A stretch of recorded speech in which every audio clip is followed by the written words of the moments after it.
بسم الله الرحمن الرحيم كما أرسلنا فيكم رسولا منكم يتلو عليكم آياتنا ويزكيكم ويعلمكم الكتاب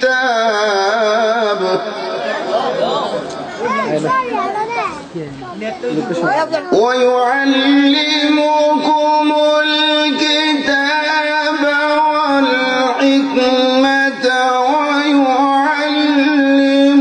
ويعلمكم ما لم تكونوا تعلمون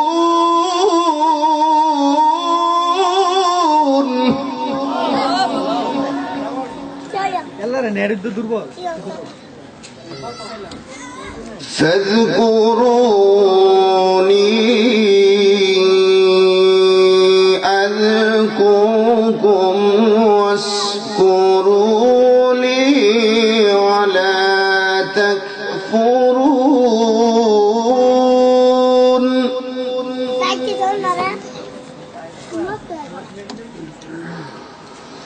يا أيها الذين آمنوا استعينوا بالصبر والصلاة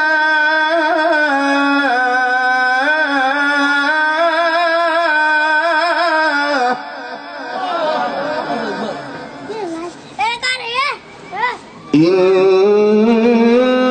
الله مع الصابرين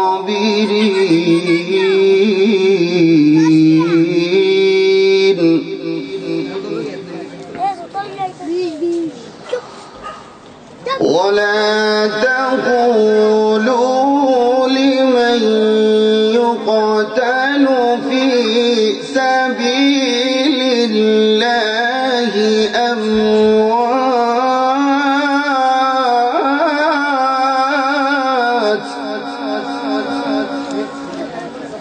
بل أحياء ولكن لا تشعرون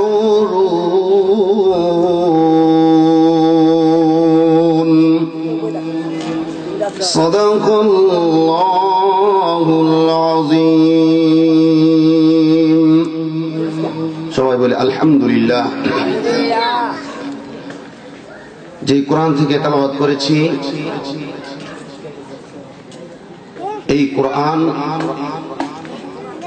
এমন একটা গ্রন্থ লা রাইবা ফি, যেই গ্রন্থের ভিতরে কোনো সন্দেহ নাই, ভুল নাই। এই কোরআন সর্বপ্রথম আল্লাহ সুবহানাহু ওয়া তাআলা পাহাড়ের উপরে নাজিল করতে চেয়েছিলেন। লাউ আনজালনা হাযাল কুরআনা আলা জাবালিন লারাআইতাহু খাশিআম মুতাসাদ্দিআ। পাহাড় আল্লাহ রব্বুল আলামিনকে বলে, আল্লাহ এই কোরআনের ভার সহ্য করার ক্ষমতা আমি পাহাড়ের নাই। তারপর আমার আপনার নবী মুহাম্মদুর রাসূলুল্লাহ সাল্লাল্লাহু আলাইহি সাল্লামের উপরে কোরআন নাজিল করেছেন। আল্লাহর হাবিব নবী মুহাম্মদ রাসূলুল্লাহ সাল্লাল্লাহু আলাইহি সাল্লাম আল্লাহকে ডাক দিয়ে, আল্লাহ এত বড় কোরআন আমার উপরে নাজিল করেছেন, এই কোরআনকে কে হেফাজত করবে? আল্লাহ বলেন, ইন্না নাহনু নাযালনা যিকরা ওয়া ইন্না লাহু লাহাফিজুন। আমি আল্লাহ কোরআন নাজিল করেছি এবং এই কোরআনের হেফাজত আমি আল্লাহ সুবহানাহু ওয়া তাআলাই নিব।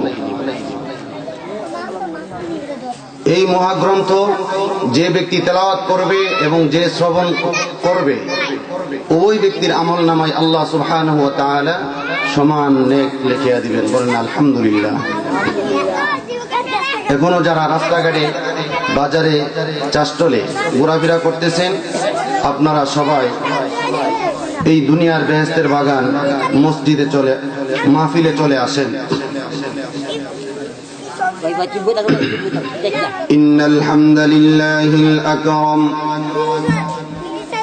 الذي علم بالقلم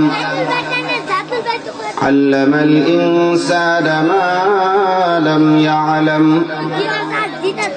حمدا يليق بجلاله وكماله سبحانه وتعالى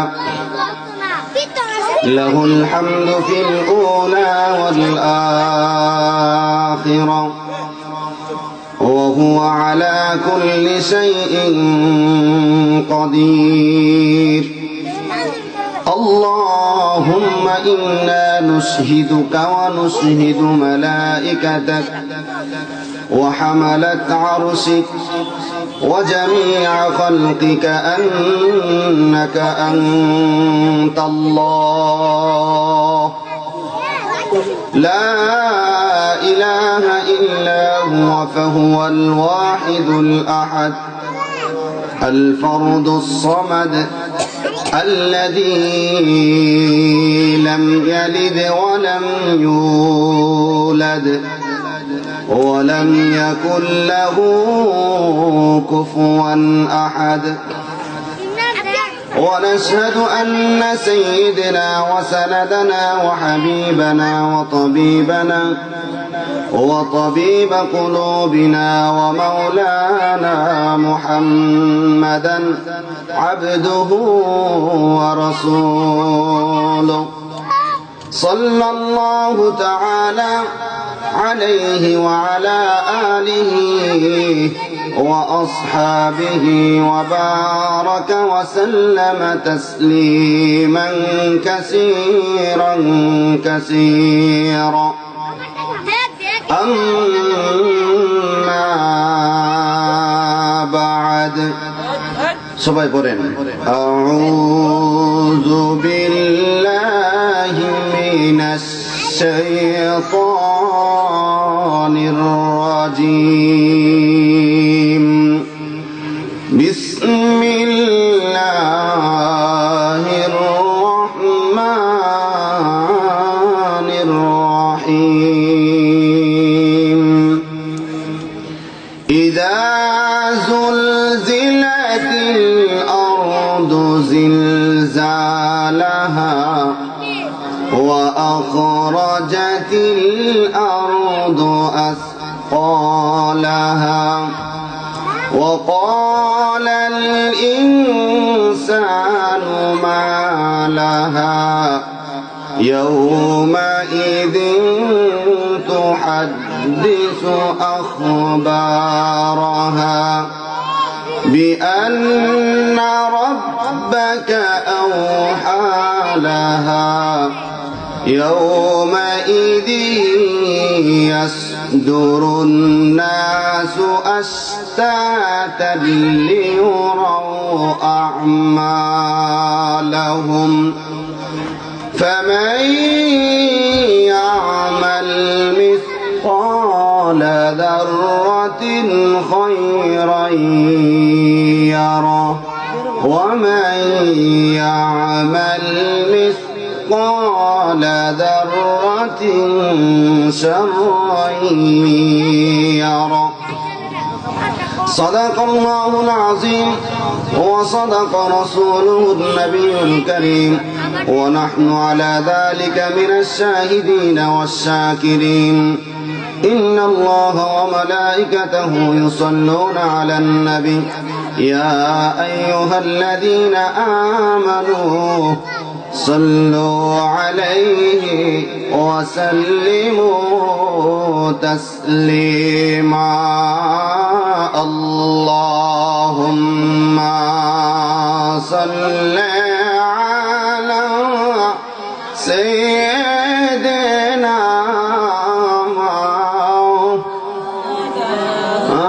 محمد وعلى آله سيدنا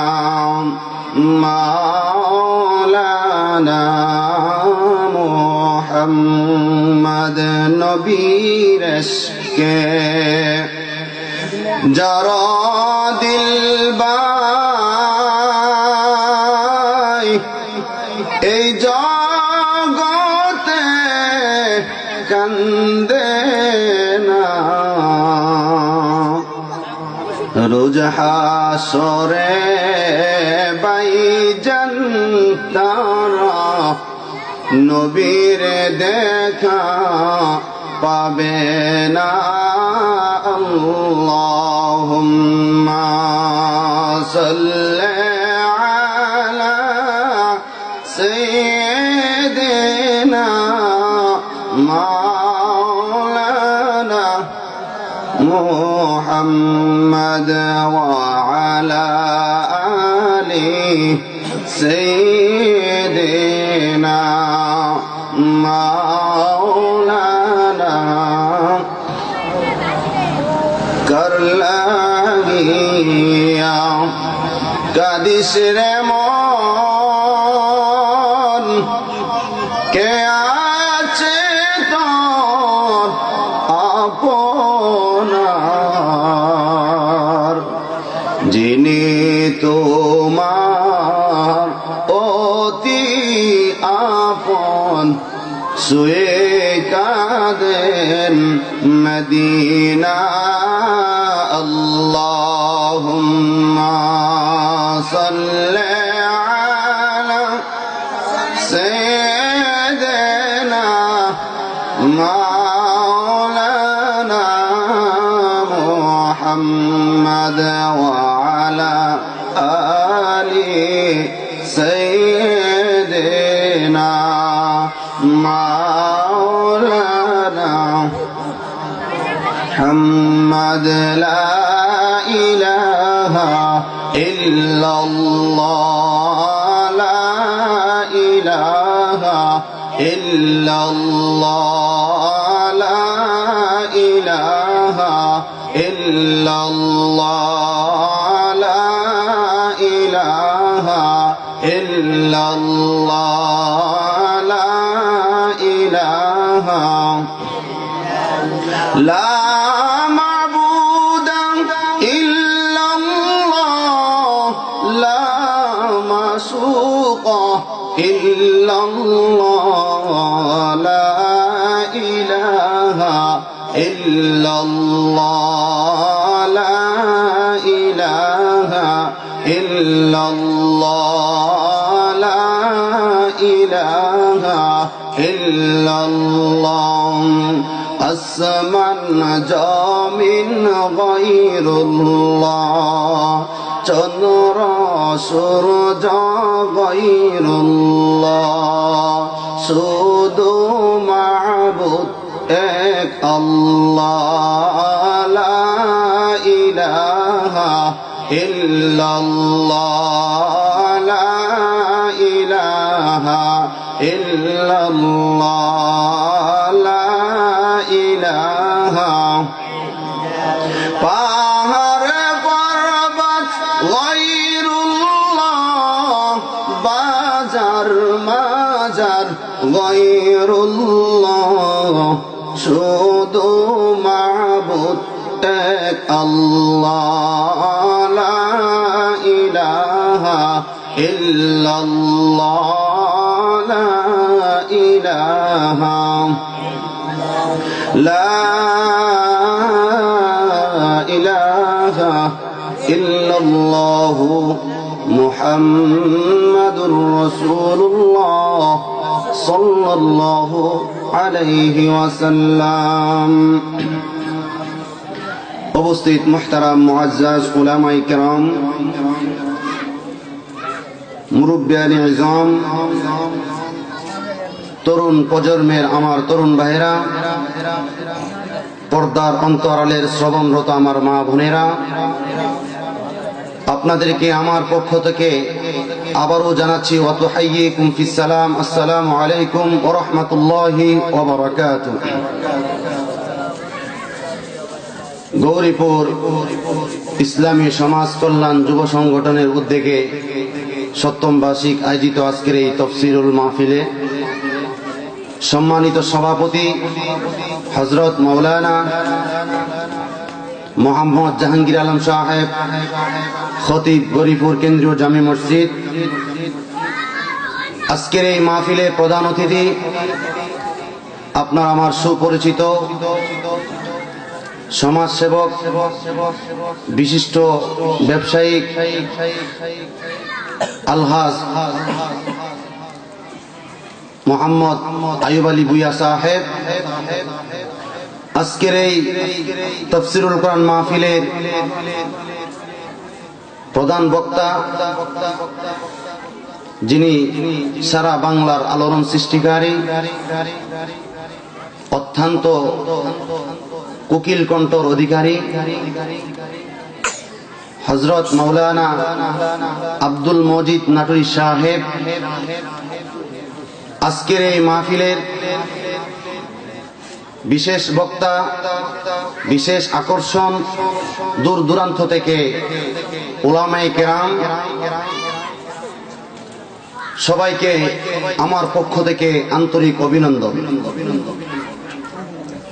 মহান আল্লাহ সুবহানাহু ওয়া তাআলার দরবারে অসংখ্য অগণিত লক্ষ কোটি শুকরিয়া, যেই মহিয়ান গরিয়ান রাজাদিরাজ সমস্ত শক্তির মালিক, যেই মহান আল্লাহ সুবহানাহু ওয়া তাআলা আমাদেরকে আজকের এই পবিত্রতম মুতাবাররক মুআত্তার এই আয়োজনে, এই দুনিয়ার বেহেশতের বাগানে, এই মাহফিলে আসার, বসার, বলার, শোনার তৌফিকটুকু দিয়েছেন।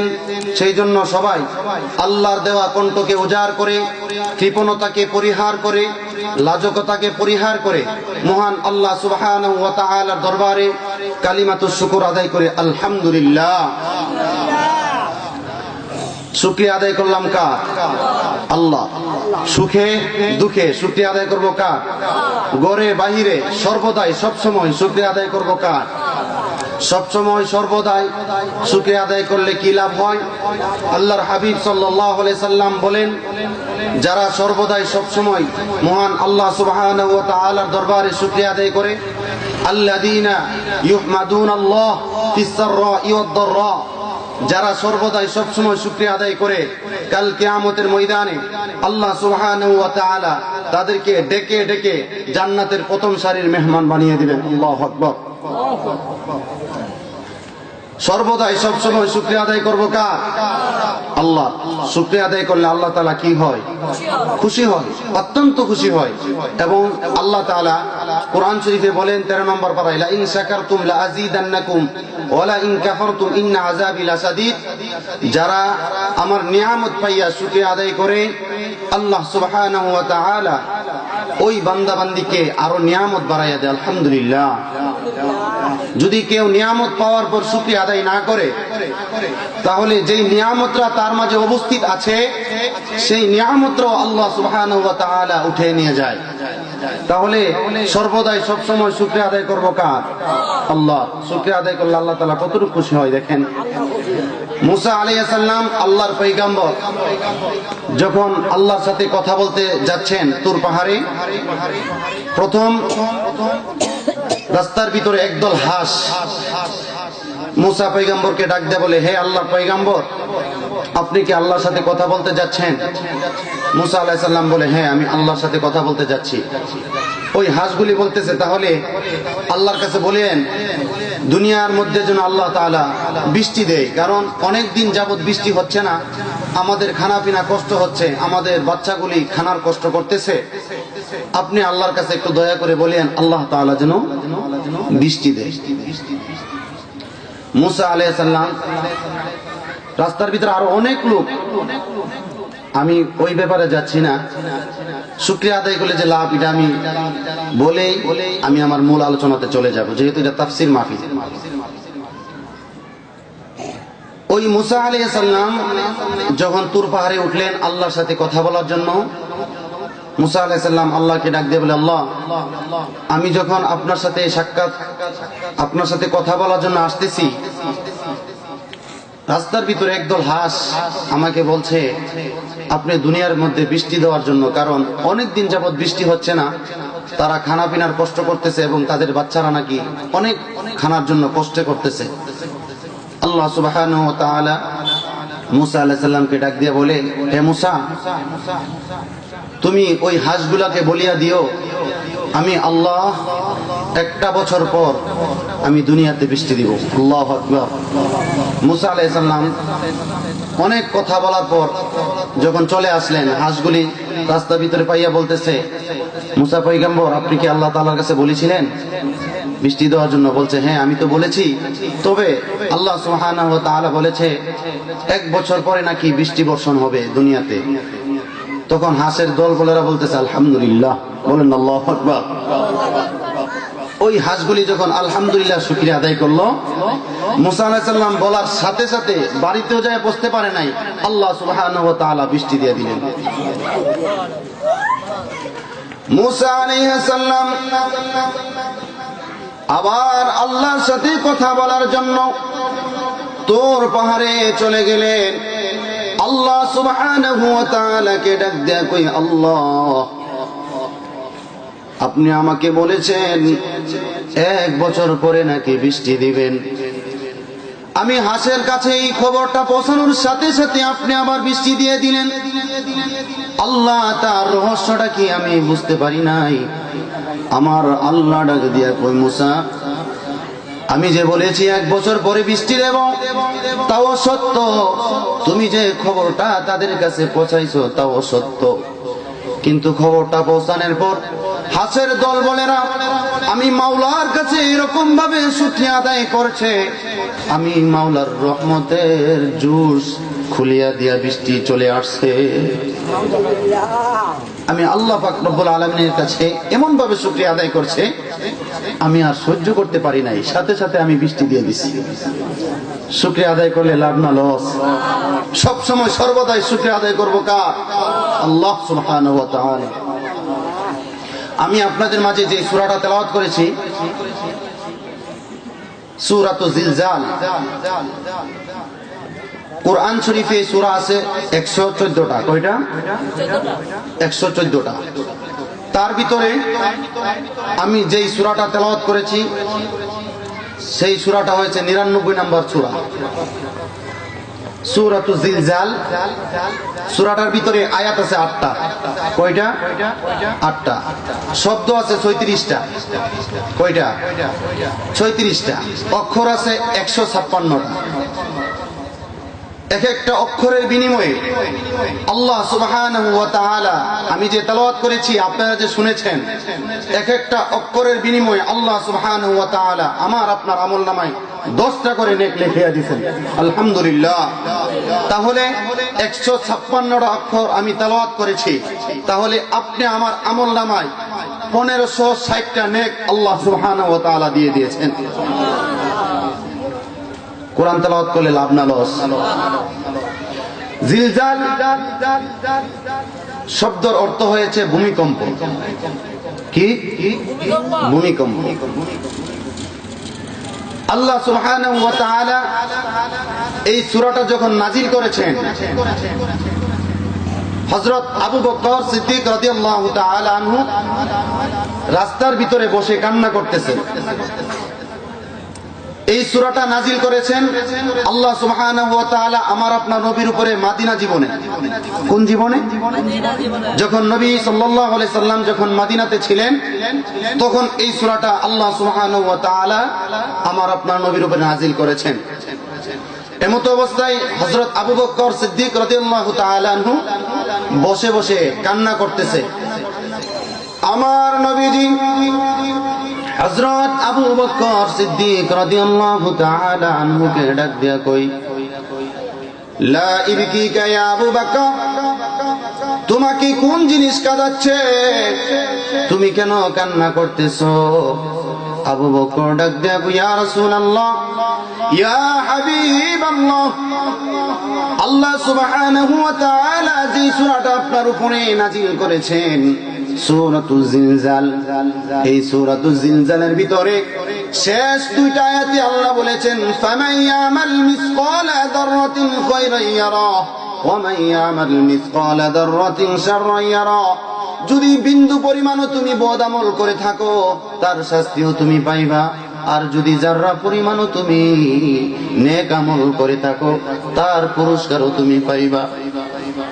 ইয়া রাসূলুল্লাহ, ইয়া হাবিবাল্লাহ, আমি সেই বইতে কাঁদতেছি, না জানি আমার যাররা পরিমাণ বদামল আছে কিনা। এই সূরাতু জিলজাল আল্লাহ তাআলা নাজিল করেছেন, কিয়ামতের বর্ণনা দিয়েছেন। কি দিয়েছেন? কিয়ামতের বর্ণনা। আমি এই সূরাতু জিলজালের তাফসীর করেই ইনশাআল্লাহ চলে যাব, কারণ আমি এলাকার সন্তান, সর্বদা সবসময় আমাকে পাবেন। দূর দূরান্ত থেকে আগত ওলামারা আসতেছে, তাদের মুখ থেকে ইনশাআল্লাহ কোরআন হাদিসের আলোচনা আমরা শুনবো। আজকে এই যে মাহফিলটা হচ্ছে, এই প্যান্ডেল যা কিছু দেখছেন, আজকে প্রয়োজন দেখা এগুলা আছে, কালকে কি এগুলা থাকবে? থাকবে? থাকবে না। কারণ কালকে এগুলা কি নাই, প্রয়োজন নাই। তেমনি ভাবে আল্লাহ সুবহানাহু ওয়া তাআলা কুল্লু মান আলাইহা ফান ওয়া ইয়াবকা ওয়াজহু রাব্বিকা যুল জালালি ওয়াল ইকরাম, এই দুনিয়াকে আল্লাহ তাআলা একদিন ধ্বংস করে দিবে, কেউ থাকবে না, শুধু একমাত্র থাকবে আমার আল্লাহ।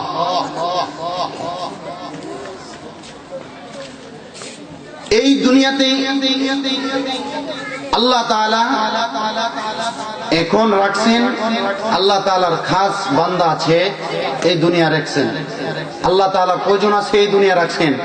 যখন আল্লাহ তাআলার প্রয়োজন ফুরিয়ে যাবে তখন এই দুনিয়া কি থাকবে? থাকবে না। কিয়ামত দুই প্রকার, একটা হইছে কুবরা, আরেকটা হইছে সুবরা।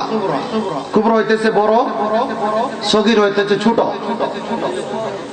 কিয়ামত দুই প্রকার, একটা হয়েছে ব্যক্তিগত কিয়ামত, আরেকটা হয়েছে সমষ্টিগত কিয়ামত। কিয়ামত কত প্রকার? জোরে বলেন, কয় প্রকার? দুই প্রকার। একটা হয়েছে ব্যক্তিগত কিয়ামত, আরেকটা হয়েছে সমষ্টিগত কিয়ামত। ব্যক্তিগত কিয়ামত হয়েছে ওইটা, আল্লাহর হাবিব সাল্লাল্লাহু আলাইহি সাল্লাম বলেন, মান মাতা ফাকাদ কিয়ামাত কিয়ামাতুহু, যখন যে মারা যায় তখনই তার জন্য কিয়ামত। আল্লাহু আকবার। সেটা হয়েছে ব্যক্তিগত কিয়ামত। সেটা কি? ব্যক্তিগত কিয়ামত। আরেকটা হয়েছে সমষ্টিগত কিয়ামত। সেটা কোন দিন হবে এটা কি কেউ জানে? কোন পয়গম্বর জানে? নবী রাসূল জানে? কোন পীর সাহেব জানে? কোন হুজুর জানে? কোন আলেম উলামা জানে? জানে না। জানে কে? আল্লাহ সুবহানাহু ওয়া তাআলা। ওই কিয়ামতটা আল্লাহ ওই সময় দিবে যেই সময় আল্লাহ নামটা লওয়ার মতো একজন লোক দুনিয়াতে থাকবে না। তাহলে প্রশ্ন করতে পারেন, হুজুর তাহলে তো এত মানুষ মরতে মরতে সময় লাগবে, তো কিয়ামত তো বহু দূরে না। মানুষ থাকবে, কিন্তু মানুষগুলি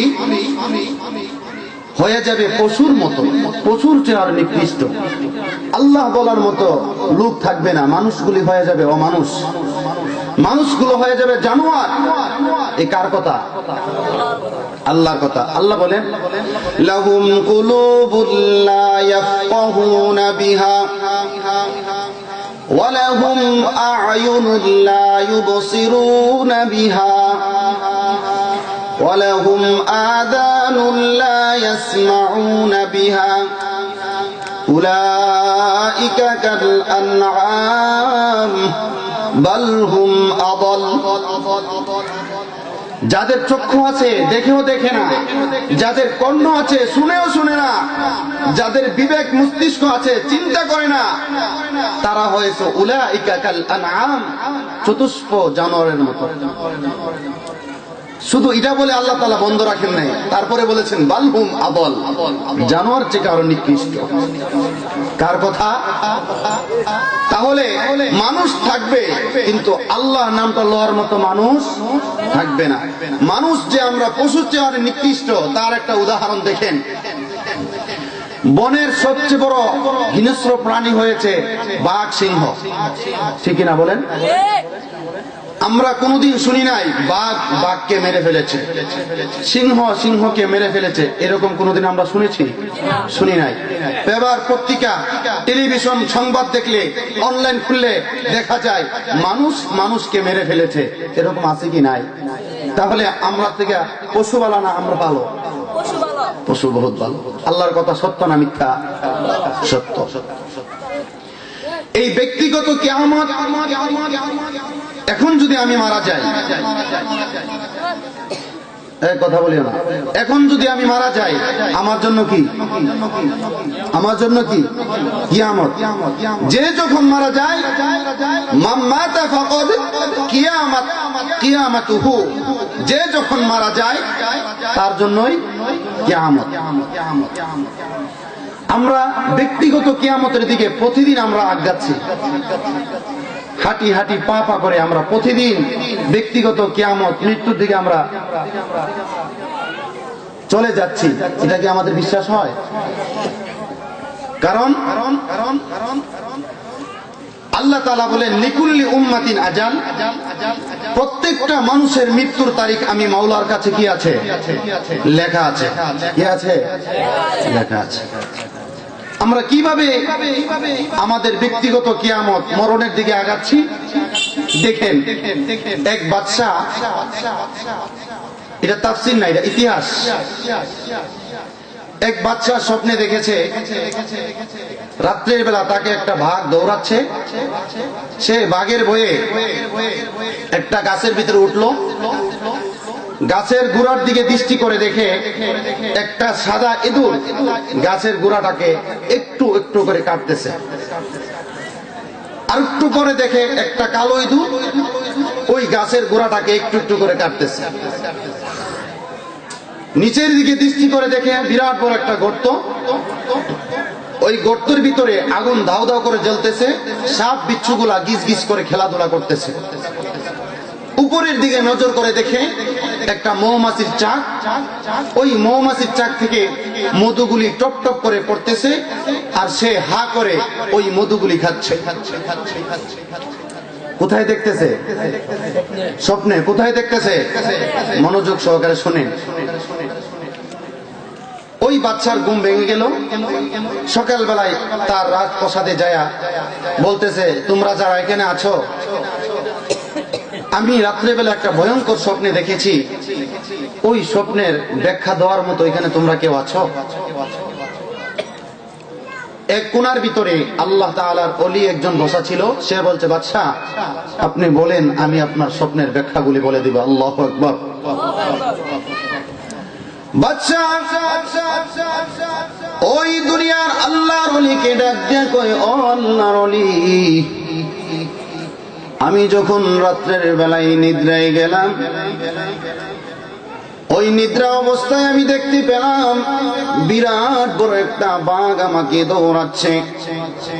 বাঘের ভয়ে আমি গাছের উপরে উঠলাম, গাছের গোড়ার দিকে তাকাইয়া দেখি সাদা একটা ইঁদুর একটু একটু করে গাছের গোড়াটা কাটতেছে।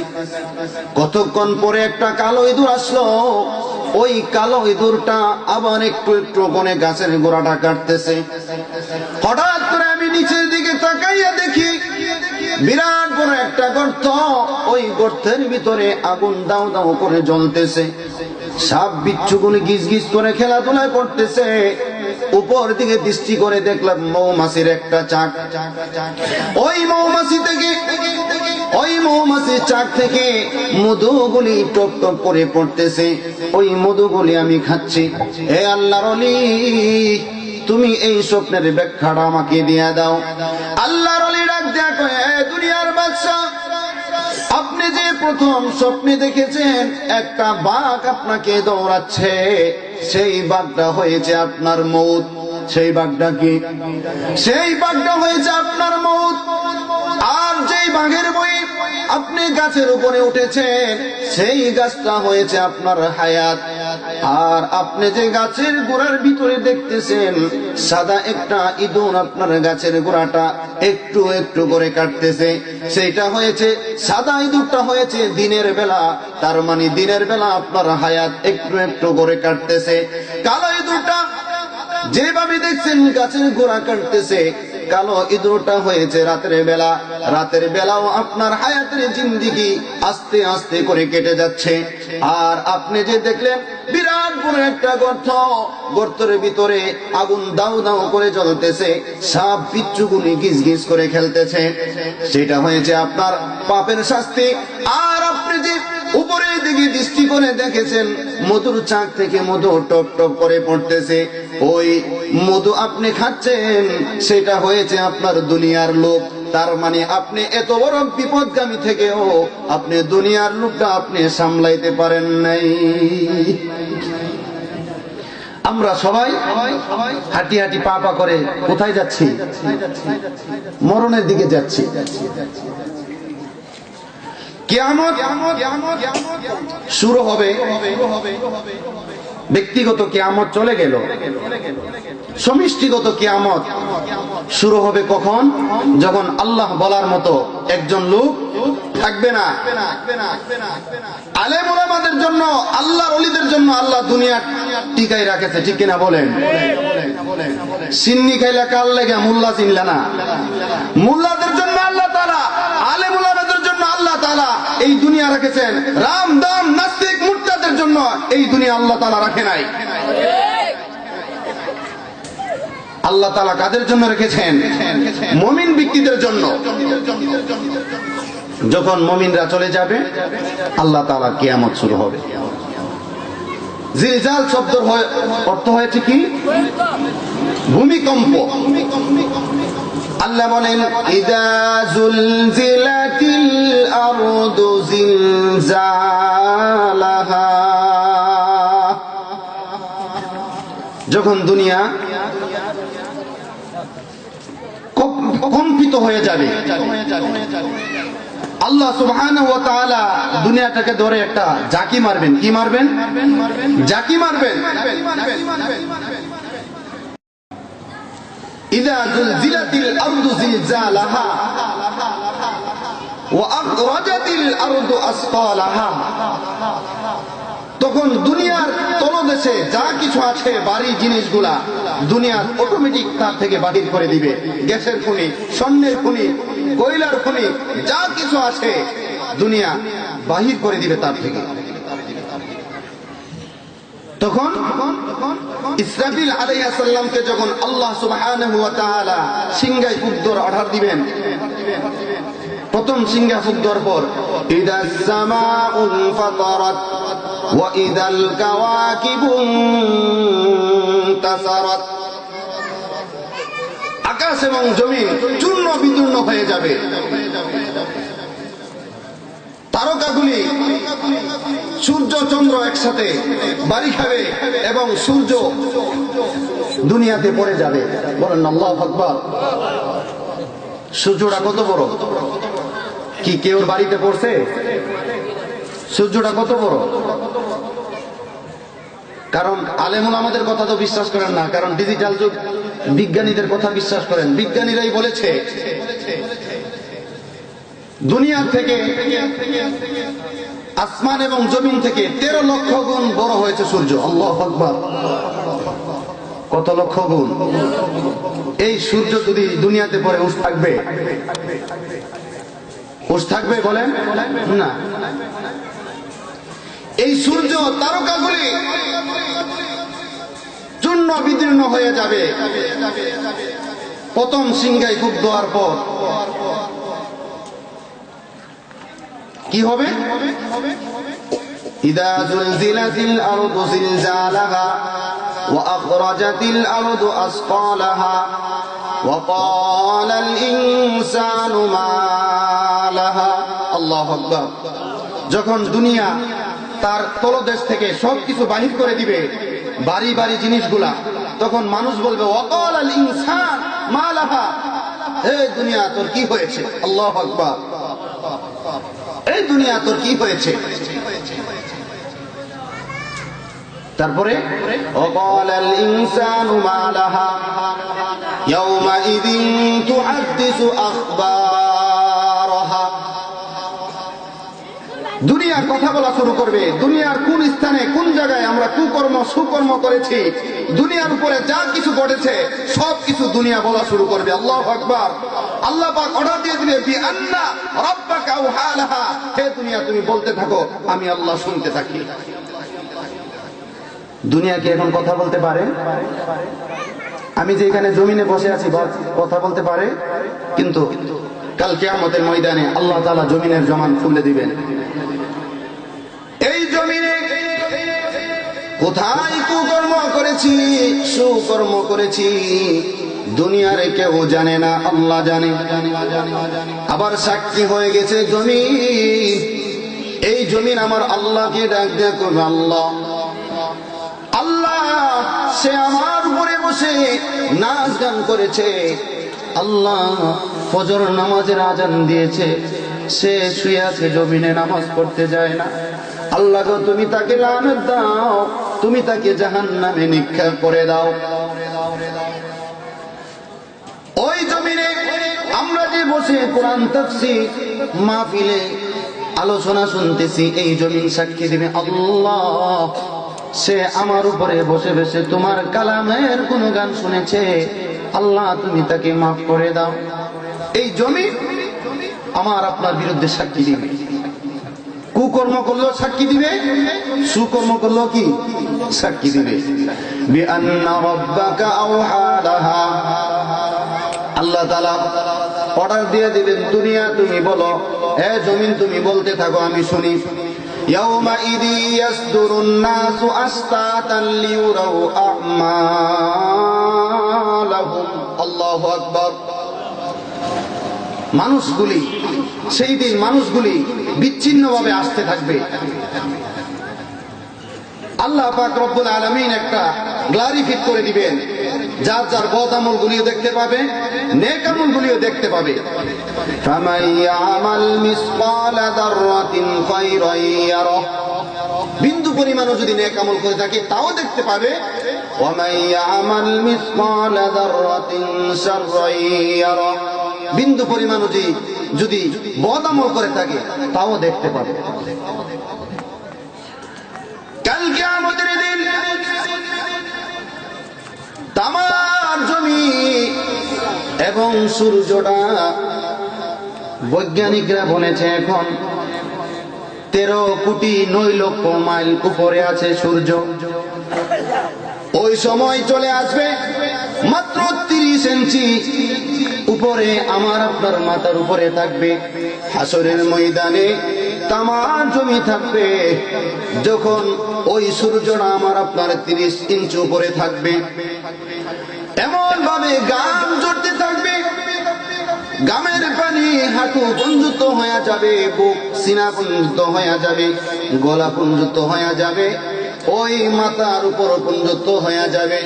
কিন্তু ওই মাথা পর্যন্ত যখন হয়ে যাবে, ওই কঠিন ময়দানের সময় শুধু আমরা সাঁতারতে থাকবো। সব মানুষগুলি আনাফসি করতে থাকবে, এমনকি আরো বহনকারী ফেরেশতারাও ইয়া নাফসি করতে থাকবে। সব নবীগুলি ইয়া নাফসি করতে থাকবে, শুধু আমার আপনার নবী শুধু বলতে থাকবে রব্বি হাবলি উম্মতি। আল্লাহু আকবার। ও দুনিয়ার মানুষ, এমন এক নবী পেয়েছি যেই নবী মৃত্যুর পূর্ব মুহূর্ত পর্যন্ত উম্মতের জন্য কেঁদে গেছেন। সারাটা জীবন দুনিয়াতে 63 বছর জিন্দেগিতে আমার নবীজি কেঁদেছেন, আর নবীজি এখনো মদিনায় বসে বসে উম্মতের জন্য কান্দে। আল্লাহু আকবার। আমার নবীজি যখন দুনিয়া থেকে চলে যাবে, আজরাইল আলাইহিস সালামের হাতটা নবীজির সিনা মুবারকের উপরে রাখলেন। আমার নবী ডাক দেয়া কয়, আজরাইল, আজরাইল রে, তোমার হাতটা আমার বুকের উপরে রেখেছো। আমার মনে হচ্ছে দুনিয়ার মধ্যে সবচেয়ে বড় পাহাড়টা আমি নবীর বুকের উপরে রেখেছো। আজরাইল ডাক দেয়া কয়, এ নবী, ইয়া রাসূলুল্লাহি, ইয়া হাবিবাল্লাহি, আমি আপনার বুক মুবারকের উপরে শুধু হাতটা রেখেছি এবং দুনিয়ার মধ্যে সহজভাবে আরামদায়ক জান কবজ করলে একমাত্র আপনি নবীরে করতেছি। আমার নবী ডাক দেয়া, আজরাইল, এটা যদি হয় আরামদায়ক জান কবজ, তাহলে আমার গুনাহগার উম্মতের জান তুমি কিভাবে কবজ করছো? আমার গুনাহগার উম্মতের জান তুমি কিভাবে কবজ করবে? আজরাইল আলাইহিস সালাম ডাক দেয়া, ইয়া রাসূলুল্লাহ, ইয়া হাবিবাল্লাহ, তাদের জান কঠিন ভাবে কবজ করব। আমার নবী ডাক দেয়া কয়, আজরাইল, যত কষ্ট আছে, মৃত্যুর যত যন্ত্র আছে, আমি নবীকে দিয়ে দাও, কিন্তু আমার গুনাহগার উম্মতকে তুমি দিও না। জোরে বলেন সুবহানাল্লাহ, আরো জোরে বলেন।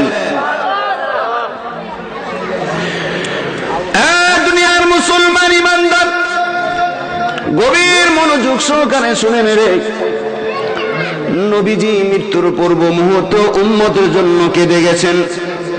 এখনো নবী রওজা শরীফে শুয়ে শুয়ে কাঁদেন। কার জন্য? কথা বলেন, কার জন্য? আমার নবী এত দয়াশীল, এত মায়াশীল ছিলেন নবী আমার নবীকে আল্লাহ সুবহানাহু ওয়া তাআলা চারটা পুরস্কার, চারটা স্ট্যাটাস দিয়েছেন। সাক্কাল সদর, প্রথম নম্বর হয়েছে আমার নবীজির সিনাটা পুরাটা চাক করে দিয়েছেন। জিবরাইল আলাইহিস সালাম ফেরেশতাদেরকে নিয়ে আমার নবীজির পুরাটা হৃদয় খুলে জমজমের পানি দিয়ে ধুয়ে দিয়েছেন।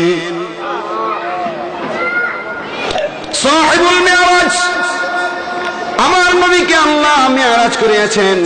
সাহিবুস শাফাআহ, কাল কিয়ামতের ময়দানে আমার নবীকে শাফায়াত করার অধিকার দিবেন কে?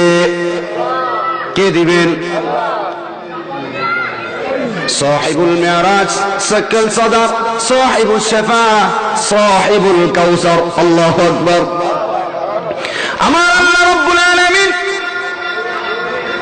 আমার নবীকে হাউজে কাউসার দিয়ে দিলেন। সাহিবুল কাউসার, আল্লাহ ডাক দেয়া কয়, হাবিবি গো, আপনার যাকে ইচ্ছা তাকে আপনি হাউজে কাউসারের পানি পিলাইন। এটা এমন একটা পানি, মধুর চেয়েও মিষ্টি, দুধের চেয়েও সাদা। এক ফোঁটা পানি যদি কেউ খায় 50 বছর তার আর পানির পিপাসা লাগবে না। আল্লাহু আকবার। ওই কঠিন হাসরের ময়দানে সব নবীগুলি, ফেরেশতাগুলি ইয়া নাফসি ইয়া নাফসি করবে, আর আমার নবীজি শুধু বলবে, রব্বি হাবলি উম্মতি, আল্লাহ গো আমার গুনাহগার উম্মতকে তুমি বাঁচাও। আল্লাহ তুমি আমার গুনাহগার উম্মতকে বাঁচাও। তায়েফের রক্তের বিনিময়ে উসিলা করে, উহুদের দমদম মুবারক শহীদ উসিলা করে আমার গুনাহগার উম্মতকে তুমি বাঁচাও। আমার নবীজি সাজদায় পড়ে চোখের পানিগুলি ছেড়ে ছেড়ে কাঁদবে। আমার নবী কই, যখন তামার জমিনে আমার গুনাহগার উম্মতেরা কলিজা ফাটা পিপাসা নিয়ে পানি পানি করে তামার জমিনে দৌড়াইবে, আমি নবীর সহ্য হবে না। ও দুনিয়ার মানুষ, আমার নবীজি এত মায়াশীল, আমার নবীজি এত দয়াশীল, যেই নবী হাসরের ময়দানে উম্মতের জন্য সুপারিশ করবেন। আমার আল্লাহ রাব্বুল আলামিন ডাক দেয়া কয়, হাবিব, হাবিবি গো, আপনি মাথা উঠান, আপনার চোখের পানি আমি আল্লাহর আর সহ্য হয় না। ওয়ালাল আখিরাতু খায়রুল লাকা মিনাল উলা। আল্লাহু আকবার। হে নবী, দুনিয়ার মধ্যে আপনি অনেক কষ্ট করেছেন, আখিরাতের ময়দান আপনার কষ্ট নেই, আপনার কষ্ট নয়। ফাসফা লিমান শিতা, আপনাকে আমি আল্লাহ শাফায়াত করার অধিকার দিলাম, যাকে ইচ্ছা আপনি তাকে নিয়ে জান্নাতে প্রবেশ করেন। দুনিয়ার মুসলমান ইমানদার গভীর মনোযোগ সহকারে শুনেন গো, আমার নবী কত দয়াশীল, কত মায়াশীল। আমার নবীজি এত মায়াশীল, এত দয়াশীল ছিলেন, এই নবীকে অনেক অত্যাচার দুনিয়াতে করেছেন। কারা করেছেন? কাফেররা, এমনকি আপন চাচারা আবু জাহেল, আবু তালেব। আবু জাহেল তৎকালীন সে রাজত্বের বাদশা ছিলেন, তার সংসদের নাম ছিল দারুল মুদওয়া। কি ছিল? দারুল মুদওয়া। ওই আবু জাহেল সংসদের ভিতরে আইন পাস করতেছেন। وَإِذْ يَمْكُرُ بِكَ الَّذِينَ كَفَرُوا لِيُثْبِتُوكَ أَوْ يَقْتُلُوكَ أَوْ يُخْرِجُوكَ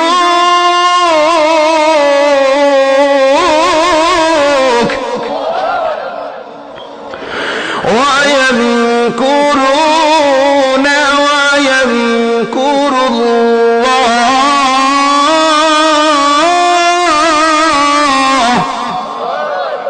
وَاللَّهُ خَيْرُ الْمَاكِرِينَ।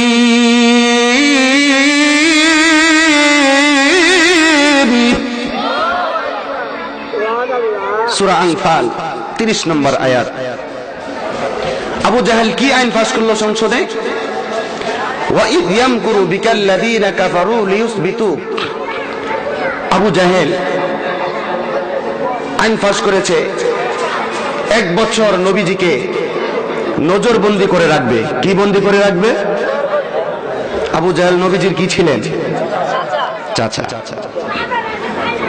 লিউসবিতুক আও ইয়াকতুলুক, নজরবন্দি করার পর নবীজিকে কতল করার চেষ্টা করবে। বলে না, নাউযুবিল্লাহ। তা যদি না পারে, আও ইখরিজুক, নবীজিকে নাগরিকত্ব বাতিল করবে। কোথায় ফাঁস করছে এটা? সংসদে। আবু জাহেলের সংসদের নাম কি ছিল? দারুল মুদওয়া। ওই সংসদের ভিতরে আইন পাস করেছে, প্রথম বছর নজরবন্দি, দ্বিতীয় বছর কতল করবে। তা যদি না পারে, তৃতীয় বছর নবী করিম সাল্লাল্লাহু আলাইহি সাল্লামের নাগরিকত্ব কি করবে? বাতিল করে দিবে। সূরা আনফাল 30 নম্বর আয়াতে। এই আবু জাহেল যে এরকম ষড়যন্ত্র করতেছে, আল্লাহ জানে কি জানে না? আল্লাহ তাআলা আমার হাবিবকে ডাক দিয়ে কয়, ওয়ায়ামকুরুনা ওয়ায়ামকুরুল্লাহ। হে হাবিব, তারা আপনার বিরুদ্ধে ষড়যন্ত্র করতেছে, আর আমি আল্লাহ চেয়ে দেখব, তা কখনো হতে পারে না। আমি আল্লাহ আপনার জন্য রাস্তাটাকে প্রশস্ত করে দিলাম। আল্লাহু আকবার। আল্লাহু খায়রুল মাকিরিন। তারা আপনার বিরুদ্ধে ষড়যন্ত্র করতেছে, কালকে কি ষড়যন্ত্র করবে তারা তা জানে না, কিন্তু আমি আল্লাহ সুবহানাহু ওয়া তাআলা 12 বছর পরে তারা কি আপনার বিরুদ্ধে ষড়যন্ত্র করবে, আমি আল্লাহ সব জানি। জোরে বলেন আল্লাহু আকবার। না পকেটে রেখে দেন আল্লাহু আকবার, বাড়িতে যায় কই। জোরে বলেন আল্লাহু আকবার। এই আবু জাহেল আইন পাস করার পর খুব খুশি হয়েছে। আমার মূল আলোচনা কিন্তু কিয়ামত, হাসর ময়দান। নবীজি যে কত অপমান লাঞ্ছনা দুনিয়া থেকে পেয়ে গেছেন, তারপরে উম্মতের মায়া কান্দেন, এখনো কান্দেন, হাসর ময়দানও কান্দেন। নবীজির বিরুদ্ধে আইন পাস করলো। পাস করার পর খুব খুশি।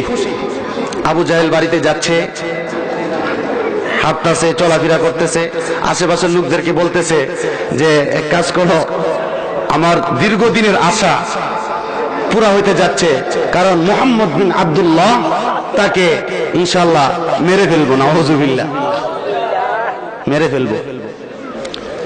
আল্লাহ তাআলা নবীরে বলছেন, ওয়ায়ামকুরুনা ওয়ায়ামকুরুল্লাহ, আমি আপনার জন্য রাস্তাটাকে প্রশস্ত করে দিলাম। আল্লাহর ওয়াদা কি সত্য না মিথ্যা? সত্য না মিথ্যা? সত্য। এই আবু জাহেলের একজন উপদেষ্টা ছিল, তার নাম হচ্ছে হিশাম ইবনে আমর। কি ছিল? হিশাম ইবনে আমর, উপদেষ্টা। এই উপদেষ্টা এই আইন ফাঁস করার পরই যখন 4-5 দিন পার হয়ে গেল, বিছানার ভিতরে তার ঘুম আসে না, ছটপট হয়ে গেল। তার বিবি ডাক দিয়ে কয়, বিমা সানাতা হাজা, আপনি এরকম কেন করতেছেন? আপনি এরকম ছটপট কেন করতেছেন? হিশাম ইবনে আমর বিবিকে ডাক দিয়া কয়, বিবি গো, মক্কা নগরীর সবচেয়ে ভালো মানুষ মুহাম্মদ বিন আব্দুল্লাহ, আবু বকর, তলহা, জুনাইদ, এমন কি 52 জন সাহাবী, 52 জন ভালো মানুষকে আবু জাহেল মেরে ফেলার ষড়যন্ত্র করতেছে। বিবি গো, যে কোনো উপায় হোক মুহাম্মদকে বাঁচাইতে হবে, নয়তো খসিতু আন্নি আকুনা মাজনুন, মনে হয় আমি পাগল হয়ে যাব। হিশাম কি ছিলেন? কার ছিলেন উপদেষ্টা? আবু জাহেলের। সে মুসলমান না কাফের? কাফের। সে কাফের হওয়ার পরেও তার ঈমান নাই, কিন্তু তার বিবেক আছে। তার কি নাই? ঈমান নাই, বিবেক আছে। হিশাম এই কথা বলার পর বিবি ডাক দেয়া কই, স্বামী গো, ও স্বামী, এই কথা যদি আবু জাহেল শুনতে পারে গো স্বামী, আপনাকে কতল করে ফেলবে গো স্বামী। হিশাম ডাক দেয়া কই, বিবি গো, খসিতু আন্নি আকুনা মাজনুন, মুহাম্মদকে যদি আমি বাঁচাইতে না পারি গো, মনে হয় আমি পাগল হয়ে যাব গো বিবি। বিবি, আমি চলে যাচ্ছি জুহাইর ইবনে হুমাইয়ার কাছে। নাম কি? জুহাইর ইবনে হুমাইয়া হয়েছে আবু জাহেলের ডাকাত বাহিনীর লিডার। কি বাহিনীর লিডার? যত মানুষ কাড়াকাড়ির প্রয়োজন হয়, আবু জাহেল এই জুহাইর ইবনে হুমাইয়াকে খবর দেয়। হিশাম 82 বছরের বৃদ্ধ ওই জুহাইর ইবনে হুমাইয়ার বাড়িতে রাত্রির বেলা চলে গেলেন। একটা নক করার পর জুহাইর দরজাটা খুলে ফেললেন। হিশাম ডাক দেখো, জুহাইর, এত রাত্রে তুমি কি এখনো ঘুমাও নাই? হিশাম আগে কথা বলে না, কারণ যদি আগে বলে, যদি আবু জাহেলের কাছে বলে দেয় সমস্যা হবে। জুহাইর হিশামকে ডাক দেয়া কয়, হিশাম, আমি তো ঘুমাই না, আমার ঘরে বসে আছি, কিন্তু তুমি এত রাত্রে এই বৃদ্ধ বয়সে আমার ঘরে তুমি কেন আসলা রে হিশাম, তুমি বলো। জুহাইর এই কথা বলার পর হিশাম ডাক দিয়া কই, জুহাইর, আমি বলবো না, তুমি বলো কেন এত রাত্রে সজাগ?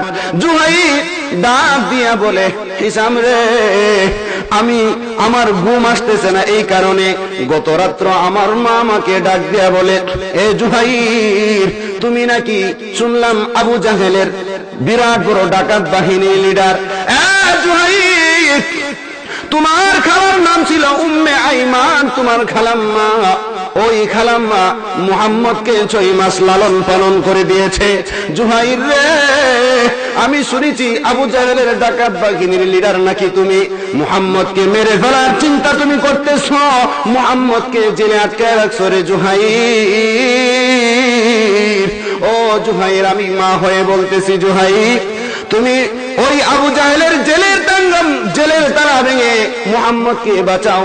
যদি বাঁচাইতে না পারো, ও জুহাইর, লা তাকুম আলা কবরি, আমি মা হয়ে তোমাকে ওসিয়ত করে গেলাম, আমার কবরের পাশেও তুমি দাঁড়াইও না। জুহাইর হিশামকে ডাক দেয়া কয়, হিশাম, কালকে যখন আমার মা এই কথা বললো, আমার আর ঘুম আসে না, একা একা শুয়ে আছি। হিশাম, এখন তুমি বলো, কিভাবে চললে, কি করলে মুহাম্মদকে বাঁচানো যাবে? আল্লাহু আকবার। তারা কি ছিলেন? কাফের। আল্লাহ বলছেন, আল্লাহু খায়রুল মাকিরিন, ওয়ায়ামকুরুনা ওয়ায়ামকুরুল্লাহ, রাস্তাটা আমি আপনার জন্য প্রশস্ত করে দিলাম। আল্লাহর ওয়াদা সত্য না মিথ্যা? দুইজন চলে গেলেন কার কাছে? মুতিন ইবনে আদি। মুতিন ইবনে আদি যে নাকি ছিলেন আবু জাহেলের চাঁদা বাহিনীর লিডার। সব নেতাদের লিডার থাকে না, যত টাকা পয়সা লাগতো এই মুতিন ইবনে আদিকে খবর দিত। তারা দুইজন হিসাম জুহাইর গেল মুতিন ইবনে আদির বাড়িতে। একটা নক করার পরে সাথে সাথে দরজা খুলে দিল। তারা বলতেছে, মুতিন তুমি কি এখনো ঘুমাও নাই? বলতেছে, আমি তো ঘুমাই নাই, আমি বসে আছি আমার ঘরে, কিন্তু তোমরা এত রাত্রে আমার ঘরে কারণটা কি? তারা আগে বলতেছে না, কারণ যদি মুতিন ইবনে আদি বলে দেয় তো সমস্যা। বলতেছে, দেখো আমার তো ঘুম আসতেছে না, আমি ঘরে বসে আছি, আজকে 4 দিন যাবতই আমার ঘুম আসতেছে না, কারণ আমার ছোট একটা সন্তান, তার নাম হচ্ছে জুবরা ইবনে আদি ইবনে মুতিন। ওই ছোট সন্তান যখন মুহাম্মদ জেলে যায় 15 দিন আগে মুহাম্মদ আমার বাড়িতে আসছিল, এবং আমার এই সন্তানের বয়স ছিল 15 দিন। কয় দিন ছিল? জুহাইর, আমার ঘুম আসে না রে জুহাইর, আমার এই ছোট সন্তানরা আজকে হয়ে গেছে 6 মাস। এই 6 মাসের বাচ্চারা পট পট করে কথা বলে। মুহাম্মদ জেলে যাওয়ার 15 দিন আগে আমার বাড়িতে আসছিল, আমার ছেলেকে কোলে নিয়ে মুহাম্মদের মুখ মুবারক থেকে লালা মুবারক আমার ছেলের মুখে লাগাইয়া দিয়েছে। জুহাইর, আল্লাহর কসম করে বলে না জুহাইর, আমার এই ছেলের মুখ দিয়া কোনোদিন মিথ্যা কথা বাইর হয় না। কোন মানুষ যদি আমার এই ছেলের পরা পানি নিয়ে খায় তার রোগ মুক্ত হয়ে যায়। জুহাইর রে, আমার ছেলে আমাকে 4 দিন আগে ডাক দিয়ে বলতেছে, আব্বু 15 দিন যখন আমার বয়স ছিল আপনি আমাকে বলেছেন মুহাম্মদ বিন আব্দুল্লাহ আমাকে কোলে নিয়েছে। ওই মুহাম্মদ বিন আব্দুল্লাহ আমার মুখের ভিতরে মুহাম্মদ বিন আব্দুল্লাহর লালা লাগিয়ে দিয়েছে। আমি পটপট করে কথা বলতেছি, আমার মুখ দিয়া কোনো মিথ্যা কথা বাইর হয় না, যেটা বাইর হয় সত্য বাইর হয়। বাবা, আমি শুনেছি ওই মুহাম্মদ বিন আব্দুল্লাহকে নাকি মেরে ফেলার ষড়যন্ত্র করতেছে আবু জাহেল। বাবা গো, আমি সন্তান হয়ে তোমার সামনে ওয়াদা করলাম, মুহাম্মদকে যদি বাঁচাইতে না পারো আমি সন্তান কোনোদিন তোমাকে চেহারা দেখাইব না। আল্লাহু আকবার। হিশামকে ডাক দিয়ে বলতেছে, মুতিন ইবনে আদি, এখন বলো আমার সন্তান যে কথাটা বলছে আমি দাবা হয়ে কি ঘুম আসে? হিশাম তুমি বলো কিভাবে মুহাম্মদকে মুক্ত করা যায়? আল্লাহু আকবার। তারা তিনজন মিলে চলে গেলেন কোথায়? বুকতার ইবনে হিশাম, যে নাকি ছিলেন আবু জাহেলের খালাতো ভাই এবং আবু জাহেলের পিএস। নাম কি তার? বুকতার ইবনে হিশাম। বুকতার ইবনে হিশাম। তারা 3 জন গেল, বুকতার ইবনে হিশাম, আবু জাহেলের খালাতো ভাই পিএস এর কাছে। যাওয়ার পরে একটা নক করার পরে সাথে সাথে দরজা খুলে ফেললেন। খুলে ফেলার সাথে সাথে বলতেছে, তোমরা এত রাত্রে আসলা? আরে আমরা তো আসছি, কিন্তু এত রাত্রে আপনি কেন ঘুমান নাই? আল্লাহু আকবার। দুনিয়ার মুসলমান ইমানদারেরা গো, গভীর মনোযোগ সহকারে শোনো গো। তারা কাফের ছিল কিন্তু বিবেক তাদের চলে যায় নাই। ওই 3 জন প্রশ্ন করতেছে, বুকতার তুমি এখনো এত রাত্রে কেন সজাগ, তুমি ঘুমাও না? বুকতার ডাক দেখো, হিসাব আমি আজকে 3 দিন যাবত ঘুমাইতেছি না রে হিসাব, আমি বিরাট বড় একটা অসুস্থর ভিতরে ছিলাম রে হিসাব। ডাক্তার কবিরাজ কোন রোগ বালা করতে পারে না। আমার মা আমাকে 1 গ্লাস দুধ দিয়া দুধের সাথে মধুর আমি মিশাইয়া দিল, আর আমার মা আমাকে ডাক দেয়, বুকতার এই দুধরা তুমি খাইবা ওই কালেমাটা পড়ে, যেই কালেমার দাওয়াত মুহাম্মদ দিয়েছে, যেই কালেমার জন্য মুহাম্মদ জেলে গিয়েছে, ওই কালেমাটা পড়ে বুকতার তুমি দুধরা পান করো, তোমার রূপ মুক্ত হয়ে যাবে। হিসাম রে, আমি যখন এই দুধরা কালেমাটা পড়ে খেয়েছি আমার রূপটার সাথে সাথে ভালো হয়ে গেছে। হিসাম তুমি এখন বলো কি করলে কোথায় গেলে মুহাম্মদকে বাঁচাতে পারবো? আমি মুহাম্মদকে বাঁচাইতে চাই। আল্লাহু আকবার। কয়জন হইল? কয়জন হইল? লাস্ট বার পঞ্চমবারের মাথাত গেল জাইমা ইবনে আসওয়াদ ইবনে মুতালিব। নাম কি? জাইমা ইবনে আসওয়াদ ইবনে মুতালিব। উনার বিবি ছিলেন নবীজির দুধমা যে ছিলেন তার নাম কি? হালিমার আপন বোন ছিল জাইমা ইবনে আসওয়াদ ইবনে মুতালিব, তার স্ত্রী। এই চারজন বাড়িতে যাইয়া নক করলেন। নক করার পর বলতেছে তোমরা এত রাত্রে কেন আসলা এখানে? বলতেছে আমরা তো আসছি, তবে আপনি কেন সজাগ? দেখো আমি তো অনেক দিন যাবত ঘুমাচ্ছি না, কারণ আমার স্ত্রী আমাকে বলতেছে যে তার বোন ছিল খালিমা, ওই খালিমা মুহাম্মদকে লালন পালন করেছে, বুকে দুধ খাওয়াইছে। আমার স্ত্রী বলতেছে যদি মুহাম্মদকে বাঁচাইতে না পারি তাহলে আমার স্ত্রী আমার ঘরে থাকবে না। আল্লাহু আকবার। দুনিয়ার মুসলমান ইমানদারেরা গো, গভীর মনোযোগ সহকারে শোনো গো। আমার নবীজি কত মায়াশীল কত দয়াশীল ছিলেন। হিসাম, জুহাইর, জুবরা, বুক্তার, আসওয়াদ, তারা পাঁচজন চলে গেল একটা পাহাড়। ওই পাহাড়ের উপরে যাইয়া পাঁচজন আবু জাহেলের সদস্য তারা পরামর্শ করতেছে কিভাবে মুহাম্মদকে বাঁচানো যায়।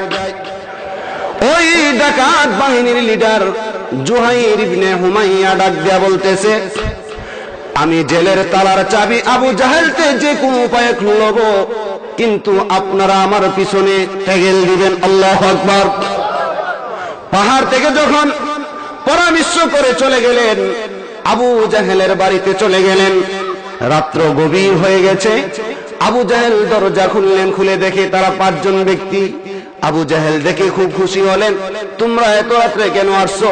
হিসাম ডাক দিয়া বলতেছে আবু জাহেল আপনার সাথে কিছু পরামর্শ আছে, গোপন একটা রুমে আসেন। আবু জাহেল বলতেছে ওকে সমস্যা নেই, আসো। আবু জাহেল গোপন একটা রুমে চলে গেলেন ওই পাঁচজন ব্যক্তিকে নিয়ে। প্রথম হিসাম ডাক দিয়া বলতেছে আবু জাহেল মক্কা নগরীর ভিতরে সবচেয়ে ভালো মানুষ মুহাম্মদ বিন আব্দুল্লাহ, আবু বকর, তলহা, জুনাইদ, এই তাদেরকে মেরে ফেলার ষড়যন্ত্র আপনি করতেছেন, কারণটা কি? আবু জাহেল ডাক দেখো হিসাম তাদেরকে যদি না মারি তাহলে তোমরা তো রাজনীতি করতে পারবা না। ওই ডাকাত বাহিনীর লিডার জুহাইর ইবনে হুমাইয়া ডাক দিয়া কয় জেলের তালার চাবিটা আমার কাছে দিয়ে দেন। আল্লাহু আকবার। মুহাম্মদকে বাঁচাতে হবে। আবু জাহেল হিসামকে ডাক দিয়া কয় হিসাম এই জুহাইর ইবনে হুমাইয়ার মন্ত্রিত্ব বাতিল হয়ে যাবে। আবু জাহেল ডাক দিয়া কয় ব্যাপারটা কি? তোমাদের কথার গ্যারান্টি একরকম হচ্ছে, তোমরা কি কোনো যোগাযোগ করে আসছো নাকি? জুহাইর ইবনে হুমাইয়া ডাক দেয়া কই আবু জাহেল রে, মুহাম্মদ যে জেলের ভিতরে আছে ওই জেলের তালার চাবিটা দে রে, মুহাম্মদকে বাঁচাইতে চাই। আল্লাহু আকবার। আবু জাহেল ডাক দেয়া কই তোমার মন্ত্রিত্ব ক্যান্সেল হয়ে যাবে। ডাকাত বাহিনীর লিডার জুহাইর ইবনে হুমাইয়া কইতেছে তরবারি লইয়া গর্দানটা ফালাইয়া দিব, মন্ত্রিত্ব চলে যাক, কিন্তু মুহাম্মদকে বাঁচাইতে চাই। আল্লাহু আকবার। তারা কি ছিলেন? কি ছিলেন? কাফের। আবু জাহেলকে ডাক দিয়া জুহাইর ইবনে হুমাইয়া বলতেছে চাবিটা দেন। এভাবে কাঁপতেছে 82 বছরের বৃদ্ধ হিসাম, যে নাকি উপদেষ্টা ছিলেন আবু জাহেলের, বলতেছে হিসাম আমি তো জানি জুহাইর যদি তরবারি নিয়ে আনে কতল না করে কোনো শেষ নাই, তুমি তারে না করো না, আমার কতল যাতে না করে, চাবিটা দিয়ে দিতেছি। আল্লাহু আকবার। আবু জাহেল চাবিটা দিয়ে দিলেন জুহাইর ইবনে হুমাইয়ার কাছে। তারা পাঁচজন মিলে চলে গেলেন। তৎকালীন কারাগারের নাম হয়েছে শিহাবায়ে আবু তালেব। জেলের নাম কি?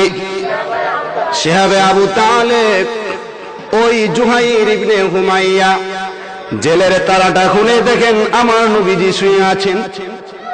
ও দুনিয়ার মুসলমান ইমানদারেরা গো, গভীর মনোযোগ সহকারে শুনো গো। নবীজির ব্যথা ব্যতীত হইয়া যদি তোমার চোখে পানি না আসে গো, তুমি মনে করবো প্রকৃত মুমিন তুমি হতে পারো নাই। ওই জুহাইর ইবনে হুমাইয়া জেলের তালাটা খুলে দেখতেছে আমার নবীজি শুয়ে আছে। আমার নবীজি মনে মনে ভাবতেছে, মনে হয় তারা আমাকে কতল করার জন্য আসছে। আমার নবীজি বই পাইতেছে। এমন তো অবস্থায় জুহাইর ইবনে হুমাইয়া ডাক দেয়া কয়, এ মুহাম্মদ, গুম গুম ইয়া মুহাম্মদ, তুমি উঠো। আমার নবীজি জুহাইর ইবনে হুমাইয়াকে ডাক দেয়া কয়, জুহাইর, জুহাইর, অনেকদিন যাবত আবু জাহেল আমাকে খানা পিনা দেয় না। জুহাইর রে, আমি অনেক ক্ষুধার তাড়নায়, আমি অনাহার থাকতে থাকতে এইরকম নিযুক্তি হয়ে গেছি। দাঁড়ানোর মতো শক্তি আমি মুহাম্মদের শরীরে নাই। দুনিয়ার মুসলমান ইমানদারেরা গো, গভীর মনোযোগ সহকারে শুনো গো। কালেমার জন্য আমার নবী কত কষ্ট করেছে, কত লাঞ্ছনা অপমান হয়েছে আমার নবী। জুহাইর ডাক দেয়া কয়, ইয়া রাসূল, হে মুহাম্মদ, গুম গুম তুমি উঠো। আমার নবী ডাক দেয়া কয়, আমার শরীরে শক্তি নাই উঠার মতো। ওই জুহাইরের হাতটা বাড়াইয়া দিয়া বলে, মুহাম্মদ, তুমি আমার হাত ধরে উঠো। যখন ওই জুহাইর ইবনে হুমাইয়ার হাতটা ধরে উঠলেন, জুহাইর ইবনে হুমাইয়া নবীর চেহারার দিকে তাকাইয়া দেখে চক্ষুগুলি গর্তের ভিতরে চলে গেছে। গালের ভিতরে গর্ত হয়ে গেছে। জুহাইর ইবনে হুমাইয়া ডাক দিয়া কয়, আমার মা যদি মুহাম্মদের এই চেহারা দেখে গো, আমার মা আমাকে মাফ করবে না। জুহাইর তার 5 জন লোককে ডাক দিয়ে বলে, শোনো, আমরা টাকা পয়সা কিছু জমাইয়া ফল ফুরিট কিনে আনি, আমরা 5 দিন মুহাম্মদের সাথে জেলখানায় ঘুমাবো। আল্লাহু আকবার। ফল ফুরুট খাওয়াইয়া মুহাম্মদকে আমরা একটু শক্তিশালী করে আমরা নিয়ে যাব। 5 দিন অতিবাহিত হওয়ার পর কাবা শরীফের কাছে আমার নবীকে নিয়ে গেলেন। কাবার দেওয়ালটা ধরে ধরে আমার নবীজি দাঁড়াইলেন। দাঁড়াইয়া মক্কা নগরীর লোকদেরকে ডাক দেখো, মক্কাবাসীরা রে, ও মক্কাবাসীরা গো, তোমরা শুনো, আমি আবু জাহেলকে কোনো মারপিট করি নাই, আবু জাহেলের ধন সম্পদ আমি লুটপাট করি নাই। কেন গো আমাকে আবু জাহেল জেল খাটাইলো? ও মক্কা নগরীবাসীরা রে, তোমরা আমাকে বলো আমার কি অপরাধ ছিল? আমি এমন কি অপরাধ করেছি আমাকে আবু জাহেল জেল খাটাইছে? ওই মক্কা নগরীর কাফেররা নবীজির চোখ মুবারকের পানি দেখে কাফেররা ডাক দেয়া কইয়া, মুহাম্মদ বিন আব্দুল্লাহ, তুমি আমাদেরকে পড়াইয়া দাও, যেই কালেমার জন্য তুমি জেল খেটেছো, ওই কালেমাটা আমাদের সবাইকে পড়ে দাও। ওই কালেমা পড়ে আজকে আমরা মুসলমান হয়ে যাব। লা ইলাহা ইল্লাল্লাহু মুহাম্মাদুর রাসূলুল্লাহ সাল্লাল্লাহু আলাইহি ওয়াসাল্লাম। দুনিয়ার মানুষ, আমার আলোচনা ছিল নবীজি দুনিয়াতে কার জন্য কাঁদছেন? উম্মতের জন্য। মৃত্যুর পূর্ব মুহূর্তেও উম্মতের জন্য কাঁদছেন। এখনো নবী কাঁদতেছেন। হাসরের ময়দানেও নবী কাঁদবেন কার জন্য? উম্মতের জন্য। আমার নবী ডাক দেয়া কয়, হাসরের ময়দানে যখন আমার উম্মতেরা পানি পানি করে চিৎকার মারবে, দৌড়াবে, আমি নবীর সহ্য হবে না। আমি একবার দূর মারবো মিজানের গোড়ায়, আবার দূর মারবো বলছে রাতের গোড়ায়। আমার আল্লাহকে নবী ডাক দেয়া কয়, আল্লাহ জান্নাতে যাওয়ার বাকি থাকলে আমি নবী আপনার জান্নাতে প্রবেশ করব না। ওই কঠিন হাসরের ময়দানে আমার নবীজি সিজদায় পড়ে কাঁদবে। যখন আল্লাহ পাক রব্বুল আলামিন জাহান্নামকে অর্ডার করবে, ফেরেশতাদেরকে অর্ডার করবে, এ ফেরেশতারা জাহান্নামকে হাসরের ময়দানে নিয়ে আসো। সাবধান, ক্ষুধার্ত জাহান্নাম ওই নাফরমানদেরকে দেখলে লাফ মারি খেয়ে ফেলবে। তোমরা কঠিন ভাবে জাহান্নামকে ধরে নিয়ে আসো। এক একটা শিকলের ভিতরে 70,000 ফেরেশতা ধরবে। জাহান্নামকে যখন হাসরের ময়দানে উপস্থিত করা হবে, জাহান্নাম এমন ভাবে লাফাতে থাকবে। আরশ বহনকারী ফেরেশতা দুনিয়ার প্রত্যেকটা মানুষ এবং নবী রাসূল পয়গম্বর একমাত্র আমার নবী ছাড়া সবগুলি সিজদায় পড়ে যাবে জাহান্নামের ভয়ে। আমার আল্লাহ ডাক দিয়া কয়, মিকাইল, যে নাকি ছিল জাহান্নামের দারোগা, কি ছিল? জাহান্নামের দারোগার নাম হয়েছে কি? মিকাইল। যারা বেঈমান নাফরমান তাদেরকে নিক্ষেপ করে দাও জাহান্নামে। ওই জাহান্নামীর রাগ দিয়া বলবে, মিকাইল রে, এমন ভাবে কানবে চোখের পানি শেষ হয়ে যাবে, রক্ত পড়বে। মিকাইল দেখো, আহারে এই দুনিয়ার এই কান্না যদি দুনিয়ার মধ্যে কান্না করতা তাহলে আজকে তোমরা জাহান্নামী হইতা না। এখন যদি কান্না করতে করতে চোখগুলো অন্ধ করে ফেলে রে, কোনো লাভ হবে না। মিকাইল আলাইহিস সালাম যখন জাহান্নামে নিক্ষেপ করতে থাকবে জাহান্নামীদেরকে, তারা চিৎকার মেরে বলবে, লা ইলাহা ইল্লাল্লাহু মুহাম্মাদুর রাসূলুল্লাহ সাল্লাল্লাহু আলাইহি ওয়াসাল্লাম। এই কালেমা পড়ার সাথে সাথে জাহান্নামের আগুন পিছপা হয়ে যাবে। মিকাইল ডাক দিয়ে কইবে, হে জাহান্নামের আগুন, তুমি কেন তাদেরকে আক্রমণ করছো না, গ্রাস করছো না? জাহান্নামের আগুন ডাক দিয়া বলবে, তাদের মুখ দিয়ে যেই পবিত্র বাণী বাহির হচ্ছে, ওই পবিত্র বাণী বাহির অবস্থায় আমি আগুন কিভাবে তাদেরকে গ্রাস করব? মিকাইল আলাইহিস সালাম তার কঠিন আকৃতি ধরে জাহান্নামীদের সামনে যাবে। জাহান্নামীরা মিকাইল আলাইহিস সালামের কঠিন চেহারা দেখে কালেমাটা বলে যাবে, নাউজুবিল্লাহ। ওই কালেমাটা বলে যাবে। যখন কালেমাটা বলে যাবে, মিকাইল জাহান্নামের আগুনকে ডাক দেয়া কইবে, এই জাহান্নামের আগুন, যাও তাদেরকে তুমি গ্রাস করো। যখন পা থেকে গ্রাস করা শুরু করবে, যখন চেহারাটা জ্বালাইতে যাবে, মিকাইল ডাক দেয়া কই, আগুন, তাদের চেহারাকে জ্বালাইও না রে, এই কপাল দ্বারা তারা মাওলার কাছে শ্রদ্ধা করেছে। যখন হৃদয়টা কালটা যখন আগুন গ্রাস করতে যাবে, মিকাইল আলাইহিস সালাম ডাক দিয়ে বলবে, হে আগুন, তাদের অন্তরকে জ্বালাইও না। কেন না? এই অন্তর দ্বারা তারা আল্লাহর কাছে রোজা রেখেছে, কলিজা ফাটা পিপাসা নিয়ে, তারপর তারা পানি খায় নাই।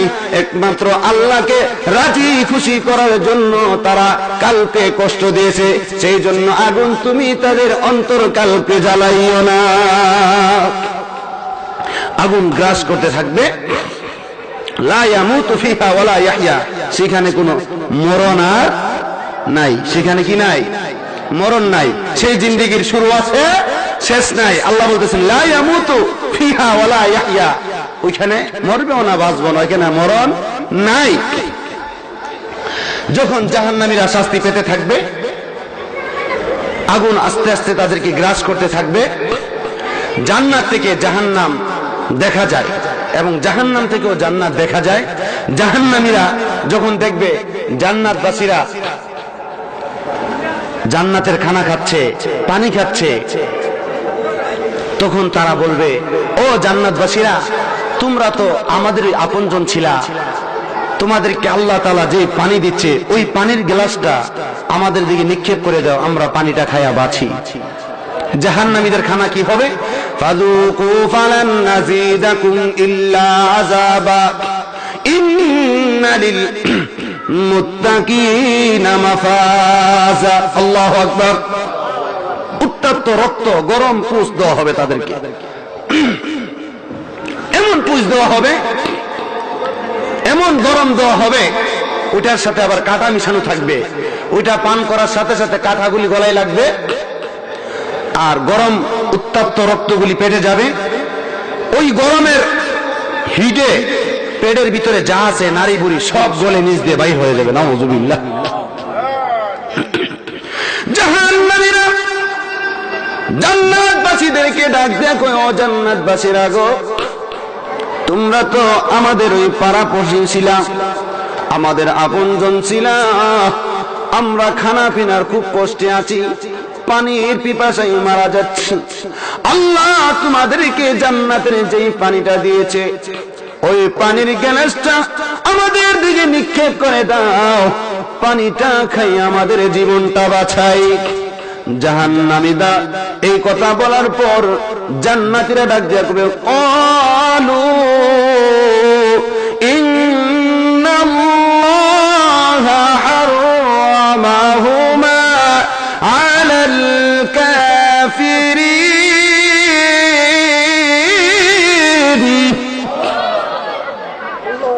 এ জাহান্নামীরা, আল্লাহ তাআলা কাফেরদের জন্য জান্নাতের খানা হারাম করে দিয়েছে এবং জাহান্নামীদের জন্য জান্নাতের খানা আল্লাহ হারাম করে দিয়েছে।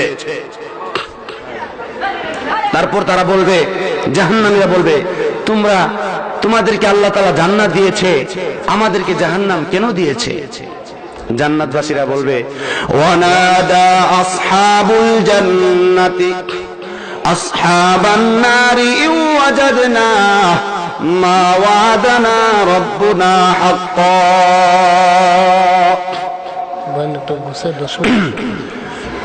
ওই জান্নাতবাসীরা বলবে, আমাদেরকে আল্লাহ তাআলা কেন জান্নাতে দিয়েছে শুনো।